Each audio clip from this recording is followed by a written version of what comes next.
साल 15 अगस्त के दिन पूरा भारत स्वतंत्रता दिवस मनाता है, लेकिन कभी सोचा है कि इस दिन में क्या खास बात थी जो हमें 15 अगस्त 1947 को रात 12 बजे ही आज़ादी क्यों मिली? तो आइए जानते हैं कुछ ऐसे ही सवाल जो 15 अगस्त से जुड़े हैं। पहला सवाल, 1947 में ही भारत को आज़ादी क्यों मिली?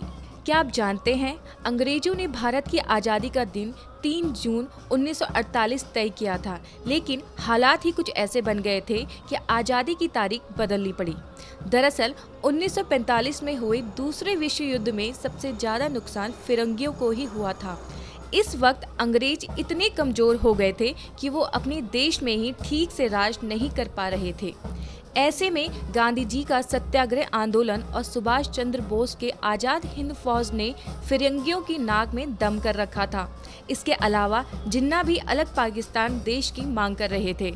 उस समय भारत को बड़े कायदे से स्वतंत्र करने की जिम्मेदारी लॉर्ड माउंटबेटन को दी गई थी। माउंटबेटन ब्रिटिशों में बड़े ही समझदार अधिकारियों में गिने जाते थे, इसलिए गांधी जी के दबाव के चलते और स्वतंत्र भारत निर्माण के लिए लॉर्ड माउंटबेटन को भारत की आज़ादी का साल 1947 चुनना पड़ा था। दूसरा सवाल, आखिर 15 अगस्त ही क्यों? लॉर्ड माउंटबेटन 15 अगस्त की तारीख को शुभ मानते थे, क्योंकि दूसरे विश्व युद्ध के समय 15 अगस्त 1945 को जापानी आर्मी ने आत्मसमर्पण किया था और उस समय लॉर्ड माउंटबेटन अलाइड फोर्सेस के कमांडर थे। तीसरा सवाल, रात के 12 बजे ही क्यों? जब लॉर्ड माउंटबेटन ने आज़ादी मिलने की तारीख 3 जून 1948 से 15 अगस्त 1947 कर दी तो देश के ज्योतिषियों में खलबली मच गई।